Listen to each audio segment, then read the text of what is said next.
प्यारे बच्चों नमस्कार। मैं सत्येंद्र सर आप सभी शुद्धि श्रोताओं का एग्जाम दर्शन के ऑनलाइन प्लेटफॉर्म पर स्वागत है। पुनः आज आपका मोटिवेशन हमें मजबूती दिया और आपने अच्छा खासा सेशन को मजबूती से देखा और प्रश्नों के जवाब भी सकारात्मक पहलू के साथ दिए। तो आ जाइए, आज हम वसा के रासायनिक संगठन पर बात करते हैं और उनसे जुड़ी कुछ महत्वपूर्ण बातों पर बात करते हैं जो अलग अलग करके हमने पढ़ाया है। हम धीरे धीरे इसमें आप सभी को सिखाएंगे प्यूफा क्या है, म्यूफा क्या है, क्या इनमें डिफरेंस है, क्या इनके कार्य है। तो आइए जरा सीखते हैं। मेरी बात वसा के रासायनिक संगठन पर है। क्या है वसा का रासायनिक संगठन, पहले ध्यान रखना, यानी रासायनिक रूप से वसा जुड़ी कैसी। अच्छा, इस कंटेंट का यूज आप मेंस एग्जाम के लिए भी अच्छे से करिए और अगर आप एग्जामिंग 24 के विद्यार्थी हैं तो नो डाउट मेंस आप पढ़ रहे होंगे और शानदार पढ़ रहे होंगे, चाहे आप ऑफलाइन पढ़ रहे हो चाहे आप ऑनलाइन पढ़ रहे हो। लिखने के तरीके से लेकर के एक एक बारीकियों पर ध्यान दे रहा हूं और सबको बता रहा हूं कि कैसे कब और क्या लिखना है। आइए सेशन पे चलते हैं बिना समय गंवाए। देखिए कह रहा है रासायनिक नाम आपने पढ़ा कि वसा को ट्राइग्लिसराइड के रूप में भी जाना जाता है, ऐसा आपने पढ़ा। फिर हमने कहा जी हमारी वसा दो भागों से बनती है, एक ग्लिसरॉल वसीय अम्ल, दोनों को जोड़ दो तो ऊपर निकल के रिजल्ट में आ जाती है कौन, वसा। अब ग्लिसरॉल है क्या, यह एक प्रकार का मेरे बच्चों अल्कोहल है जिसमें 3 कार्बन परमाणु होते हैं और मेरे बच्चे ये 3 कार्बन परमाणु होते हैं, साथ ही प्रत्येक कार्बन हाइड्रोक्सिल समूह से जुड़ा हुआ होता है, ये ध्यान रखना। हमने देखा 1 2 3 कार्बन परमाणु को हाइड्रोक्सिल समूह से जोड़ दिया। ये कौन थे, तो सर ये समूह को ही हम लोग हाइड्रोक्सिल बोलते हैं। क्या बोलते हैं सर, इनको ही सर हम हाइड्रोक्सिल समूह बोलते हैं, ये ध्यान रखें। या हमने कहा कि sir single bond single bond single bond हमने एक साथ कनेक्ट कर दिया, ग्लिसरॉल ही है, ये ध्यान रखना। वशी अम्ल की चर्चा मैं इधर करता हूँ। ये लंबी हाइड्रोकार्बन श्रृंखला वाले कार्बोक्सिलिक यौगिक होते हैं, ये ध्यान रखना, अम्ल हैं। इनमें कार्बन अणु श्रृंखला 4 से 22 तक होती है, मतलब इनमें कार्बन अणुओं की श्रृंखला लंबी होती है। साथ ही साथ इनका सामान्य सूत्र सिंगल बॉन्ड मेरे बच्चे आप देख पा रहे हैं, आर समूह को रिप्रेजेंट करता है और COOH अल्कोहलिक समूह को बताता है। आर लंबी हाइड्रोकार्बन श्रृंखला है और COH कार्बोक्सिलिक समूह है। वसी अम्लों के प्रकार दो तरह से वसी अम्ल आप सभी को देखने को मिलते हैं, एक सैचुरेटेड दूसरा अनसैचुरेटेड। अब जरा देखिए कि सर ये सैचुरेटेड है क्या, ध्यान से। संतृप्त वशी अम्ल क्या है, जानकारी यहां मिलेगी आपको बेहतरीन, ठीक है। देखो वशी अम्ल कंसंट्रेट करिएगा, संतृप्त वशी अम्ल वे वशी अम्ल होते हैं जिनकी हाइड्रोजन श्रृंखला में कार्बन कार्बन के मध्य में एकल बंध होता है, ये ध्यान रखना। अच्छा, इसमें कोई भी द्विबंध नहीं होगा। अब सोचो इनकी बाइंडिंग का है, सरल है। जैसे क्या हुआ कि भैंसिया को एक रस्सी में बांध दिया गया पतली से, तो भैंसिया का है स्वतंत्र है घूमने के लिए, तो अपने समूह में जाकर के इकट्ठा, जहां अन्य भैंसियों का समूह होगा वो भाग के पहुंच जाएगी तोड़ करके ना। क्योंकि बाइंडिंग अगर इनकी जटिल होती तो बंधे रहते, एक दूसरे से गैप पे होते, क्योंकि सरल बॉन्डिंग है इसलिए टूटे हुए हैं, ये भाग करके सघनता बना ले रहे हैं। देखो क्या कह रहा, विशेषता क्या है, तो विशेषता में ये बात सामने देखिए प्रमुख रूप से आई कि सर इनकी विशेषता ये है कि द्विबंध ना होने के कारण श्रृंखला सीधी रहती है और अणु आपस में सघन पैकिंग करते हैं। सघन पैकिंग का मतलब है कि सब सघनता आ गया, देखो ये इनकी सघन पैकिंग है, पास पास आ गए। अब जब इनकी पैकिंग सघन हो जाती है तो मेरे बच्चे इनके गलनांक भी अधिक होते हैं, और गलनांक अधिक होने के कारण ये कमरे के तापमान पर ठोस होते हैं। इसका मतलब हो गया कि सर सैचुरेटेड फैट कितनी होंगी, वो कमरे के तापमान पर ठोस होगी। बोले कैसे सर, मैंने कहा देखो इनका एक सिरा कार्बोक्सिलिक समूह से जुड़ा होता है और ये प्रायः सम संख्या वाले कार्बन होते हैं, जैसे C12 C14 C16 C18 dot dot.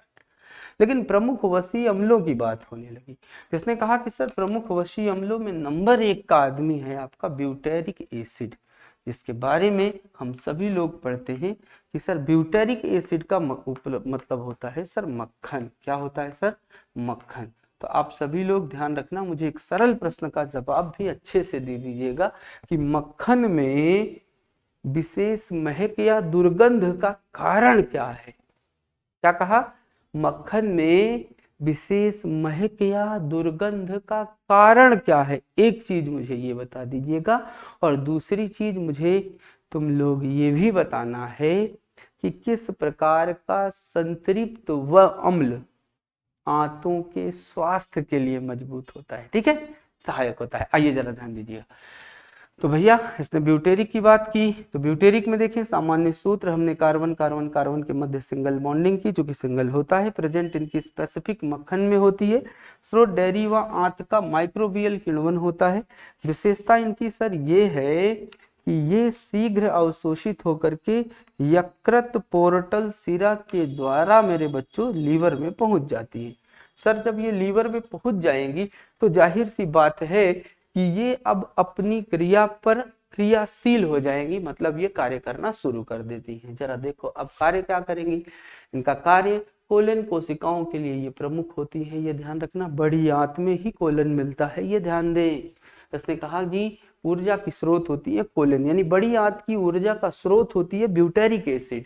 दूसरा हमारा क्वेश्चन का पॉइंट ये नजर आ रहा होगा आप सभी को कि सर जी आप देखोगे कि आंत की श्लेष्मा परत को ये सुरक्षित करती है, सूजन को कम करने का काम करती है और पीएच को कम करके रोगजनक रोगाणुओं को रोकने का काम करती है ब्यूटेरिक एसिड।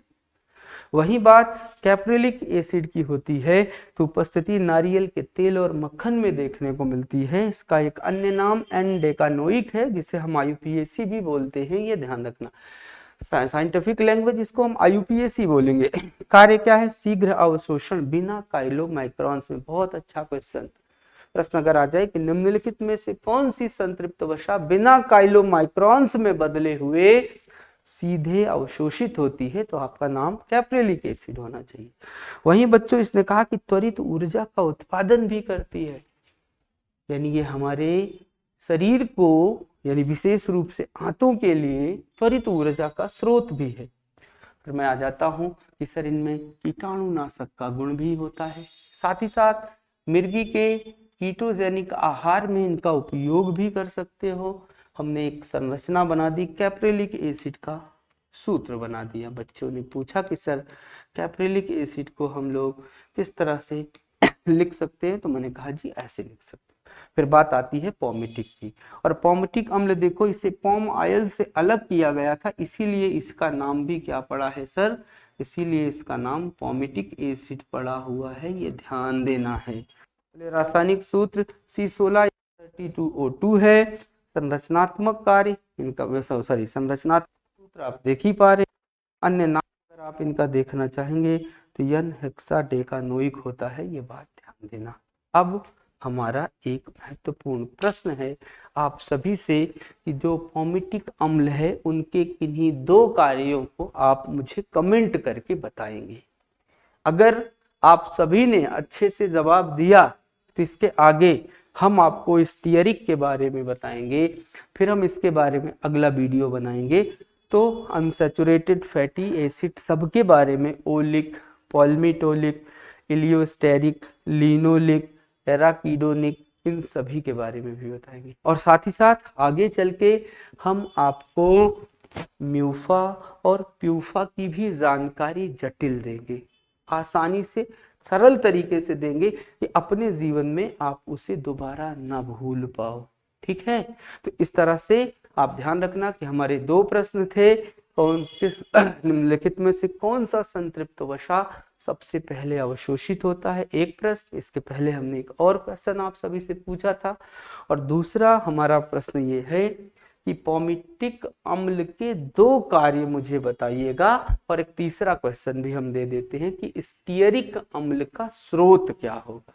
छोटी सी जानकारी पूछा हूं, और अगर ये छोटी और त्वरित जानकारी आप सब मुझे नहीं दिए तो फिर ध्यान रखना, मैं फिर काम क्यों करूंगा भाई।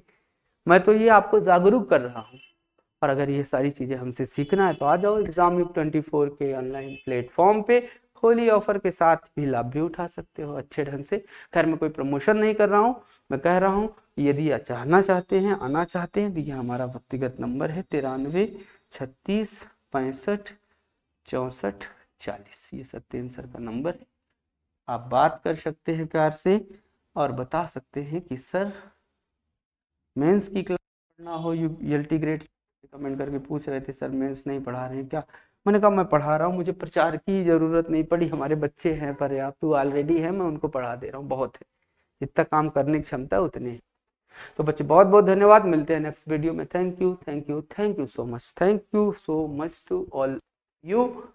और सभी बच्चों को होली की भी अग्रिम ढेर सारी शुभकामना, कि आपकी होली अगली बार मजबूती से रहे, बेरोजगारों वाली ना रहे, रोजगारों वाली रही। Thank you.